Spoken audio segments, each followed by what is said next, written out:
What is going on, guys? This is EK1 here and welcome back to another Destiny 2 build video.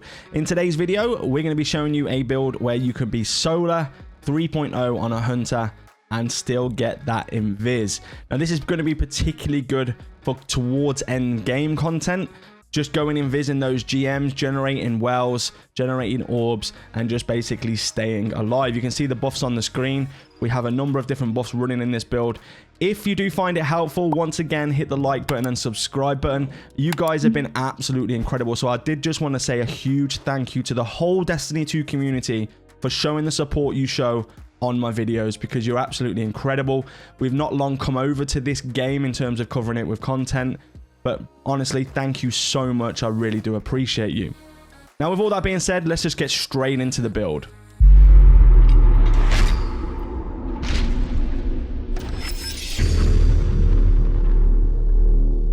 So to start with, of course, we are using a Solar 3.0 build, which is Blade Barrage. Now, Blade Barrage is probably the best super in the game right now. Basically, you vault into the air and unleash a volley of solar charged explosive knives. We are going to be using this quite a bit because we're going to be getting our super back pretty fast. It does say 7 minutes 35 there, but when we are generating orbs and we're doing different things within the build, we will be generating that super back a little bit quicker. And for the dodge, we are going to be going with Gambler's Dodge. Now, the reason for this is dodge to perform a death tumble, avoiding enemy attacks. Dodging nearby enemies fully recharges your melee ability. So we are going to be utilizing that powered melee, so the throwing knives, which we're going to go into in just a second. So we're going to need to, if we do miss or we don't get the kill with them, we need to get them back fast, and we can do that by dodging near enemies. It's really quick, really easy to do, and it just gives us that extra thing to fall back on if, say, you do miss those knives.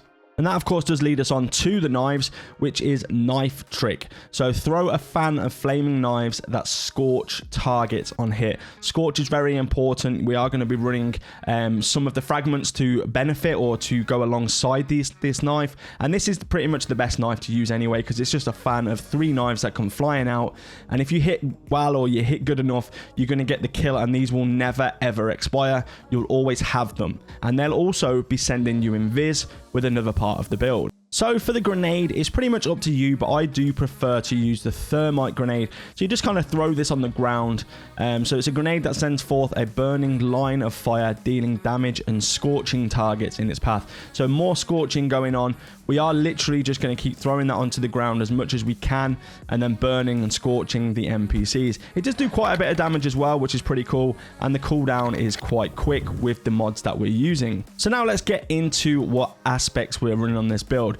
Now, there are a couple of different options, but we've gone for knock 'em down aspect. So your solar supers are enhanced. So for us, it will be Blade Barrage launches more projectiles, but also it gives while radiant, final blows with your equipped throwing knife fully refund your melee energy. So this is what I was saying earlier about when we're hitting those throwing knives and we're killing NPCs with them, we're automatically getting them back. You can see that in the footage, but we're also going Invis every time as well. It works really well together with this. It also gives us 2 fragment slots, which we're going to go into in a second. And for the next aspect, we're going to use On Your Mark.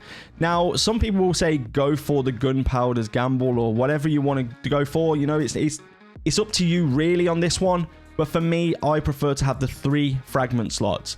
Also, this gives precision final blows, grant you and nearby allies increased weapon handling and reload speed for a short duration. It stacks 3 times. And activating your class ability immediately grants maximum stacks of On Your Mark. So for me, we are going to be utilizing that. You know, we could go for the gunpowder gambler, I think it's called, and we could get that extended grenade, you know, with one that flies in the air and does a lot of damage. But for me, 3 fragments are worth more than that, so I go ahead and use this one. So our first fragment we're going to be using today is called Ember of Ashes. Now, what this does is you apply more Scorch stacks to targets. Of course, we're going to be using Scorch a lot, as I mentioned a second ago. So this is going to give more stacks of Scorch to each target. We're then going to be using Ember of Empyrean. Now, if you ever use any of these builds and you had Ember of Solace, I would switch that out instantly for this one now. So that counts for any of my old builds, because we didn't have access to this fragment. We only recently got access to it, so you definitely want to be running this. So solar weapon or ability final blows extend the duration of restoration and radiant effects applied by you. So as you can see on the screen, we're radiant. We've got pretty much everything going on here. We've got healing, radiant, on your mark, solar weapon boost, invis. We've got all these stacks, but this is going to literally extend the duration of restoration and radiant, which we will be utilizing a lot. So definitely important to have this on pretty much every build that we have done so far for Solar 3.0. And then we're going to be going for Ember of Searing. Now, Ember of Searing is defeating scorched targets grants melee energy. So once you've defeated anyone, or if you do miss that melee, you know, so you don't get it straight back, you can literally just defeat scorched targets and it gives you more energy back. We're going to utilize this quite a lot as well if we do make mistakes, or maybe sometimes it does take a couple of throws to actually get the kill. We're going to be able to get that melee back even faster, including our weapons as well, which are going to help us with that. Then last but not least is Ember of Singeing. So your class ability recharges faster when you scorch targets. Again, we're just concentrating on these abilities, getting these abilities as fast as we can, getting these kills with the throwing knives. Also, we have some weapons that are going to help benefit that as well. But honestly, these fragments that we're using here are definitely all focused on the scorch and helping us benefit from targets being scorched. So for the build breakdown, we're going to be using a primary weapon called Monte Carlo. Now this is a exotic weapon which has a mod called Monte Carlo method, and weapon damage reduces melee ability cooldown. So if you throw those knives and you miss, or you just run out of basically energy for the throwing knives, you can basically just do damage with this weapon and you'll get your throwing knives back super fast. So that's the only reason we're using this. You can switch out and use something else exotic, but I think this is definitely worth it for this build because we're going to be utilizing those knives a lot. For a secondary, there is a few options. You're going to want a weapon with incandescent on it. I'm using the combat bow because I was just having some fun with it. You can use the Drang, you can use the Callus. As long as it's got incandescent on there, that's what you're going to want. So incandescent basically is defeating a target, spread scorch to those nearby. More powerful combatants and opposing guardians cause scorch in a larger radius. So just going to be scorching everything around once we defeat targets. I do have a minor spec on that so I can just kill the targets quicker. But yeah, anything really solar and with potentially incandescent on there. So Callus multi-tool is an absolute incredible gun as well. So if you have that with it on, go ahead and use that. For the power weapon, we're going to go for the Cataclysmic, which is the linear fusion rifle from the raid. We've got bait and switch on this, which basically means that once we hit with each one of our weapons, so deal damage with all equipped weapons within a short time, and it gives this a damage boost. So basically what's going to happen there is we're going to have a boost from picking up wells. We're also going to have then the boost from bait and switch. So you are going to hit pretty hard with the Cataclysmic. You can use whatever you want here. If you want to use Galley or something like that, you can. I prefer to have a solar one on because we're going to get a solar weapon boost using this build. Now for the main part, it's the helmet. We're using the exotic helmet, the Assassin's Cowl. Now this is where we are going to be going Invis on a solar build. So powered melee final blows grant invisibility and restore a portion of health and shields. Finishers and final blows against more powerful targets increase the duration of the invisibility and the amount of health and shields restored. So if you melee, so throwing knives, if you kill someone with those, you go invis. If you do a finisher, you go invis. So it's definitely going to help out, especially when we start getting towards the harder content, potentially GMs. If you're going to be the person going up and finishing those champs, or you just want to get some invis to get through an area, all you got to do is get one of those kills. It might be hard to get the throwing knife kills in the GMs. We won't know yet. We won't know kind of how that feels until they release in July. But I think this is going to be a good contender for that end game content. The only thing we're really missing on the whole artifact mods is there's nothing that gives us heavy ammo this time for finishers or anything like that. There's really nothing we can pair with it to make you be able to finish people and get a reward from it as well, apart from just the invis. So we're going for resilience. We're going to stack this build into resilience. So you want to get 100 resilience, so it's 40% damage reduction. And then if you can, go as high on mobility as you can. Or even recovery if you want that. But mobility, resilience are the two ones that I would aim for to get to 100. So on here, we only have 8 energy. You have to excuse me. This is a new mask and we don't have the Ascendant Shards at the moment. But I would put in the first lot Harmonic Siphon. So rapid weapon final blows with damage matching your subclass type. So the solar creates an orb of power. Then I would go hands-on. So gain bonus super energy on melee kills. So you're going to want to get more super energy because we're going to be using that melee loads. We're basically going to be smashing that constantly. If you can rebind it on console, rebind the button so you can stand close and do that powered melee as well. If not, then you might just have to step back slightly. And then we've got Melee Wow Maker. So powered melee combatant final blows spawn elemental wells matching your subclass energy type. So we're going to be spawning solar elemental wells. They are going to play a massive part in this build, like every other build. Melee, melee kills, solar wells. We're going to want to do that as much as we can. Now for the arms, we're going for solar. And the reason for that is we're going to be running impact induction. So what's going to happen here is causing damage with a melee attack reduces your grenade cooldown. Now, we're not going to utilize the grenade too much, but it is handy to drop that grenade down. You know, just keep throwing it down, do the extra damage, get the scorch, get whatever you need to from your grenade, and it does help with just damaging things in general.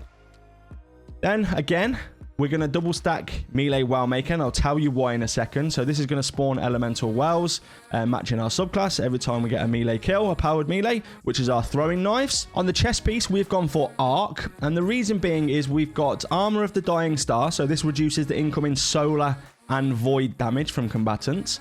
And then we're also going to have the Arc one as well. So we've got all 3 burn types covered. So anything reduced, anything incoming from Arc is reduced. Anything from solar, anything from void. So we're just going to cover both of those avenues. And then we're going to got Font of Might. So picking up an elemental well that matches your subclass energy type grants a temporary bonus to weapon damage of that same element type. So this is where we're picking up those wells. So we're going to be generating solar wells. We're going to be picking them up, and then our weapons with solar damage on them are going to be boosted. So the damage is going to be higher for the Cataclysmic, for the Callus mini tool, for the Drang, for whatever weapon you're using on this build. Make sure they're solar, and you're going to get a good weapon boost to this as well, weapon damage boost. So it's definitely worth running Font of Might. I really do like this mod. I think everyone should be running it on most builds, especially for Solar 3.0. Then the boots, we're going solar as well. So we're going to go for Innovation. So reduces grenade cooldown each time you pick up an orb of power.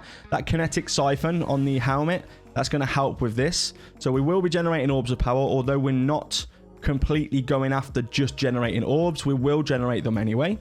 And then also replenishes health each time you pick up an orb of power with recuperation mod. So we're getting grenade energy and also replenishing our health each time we pick up those orbs of power. Like I say, there won't be a lot, but we will be picking them up, so they're worth getting. And then this one's important, Well of Life. If you want to stay alive, then you want Well of Life paired with a couple of other mods that we've got on. So picking up a solar elemental well grants increased regeneration for a short period of time. So it just keeps that regeneration going. We're going to be generating a lot of wells, so it's going to be handy to have Well of Life on here. Now the cloak, there is a number of ways you can run this. Everyone loves Classy Restoration. I think this is probably one of the best mods in the game right now, and that's activating your solar class abilities grants you restoration. So basically, as soon as I do a dodge or anything like that, I've got restoration. If you don't want to do this, if you don't want to have this on, you can go for solar fulmination. So your ignitions do increased damage, and then you can also stack that with Rays of Precision.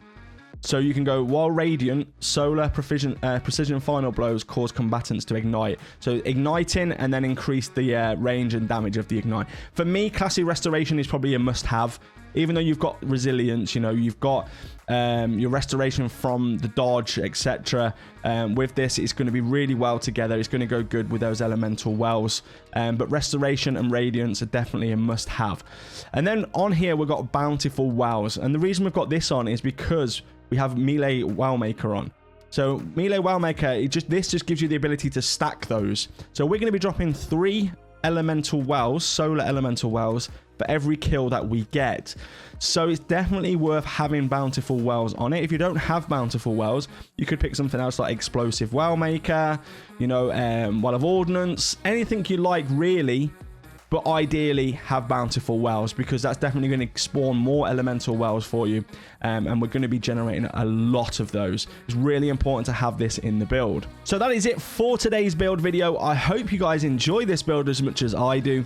If you do have any comments, leave them below. I will answer every single one of them. It might take me a little while, but I will answer all of them. If you have any questions or you want to suggest anything, are you using something slightly different that's working better for you? Let the people know in the comment section below. If you did find it helpful, again, hit the like button, and if you want to show some support, hit that subscribe button and the notification bell. Let's see by the end of this year, see if we can get to 100,000 subscribers. Take care, everybody. Stay safe, and we'll see you all in the next video.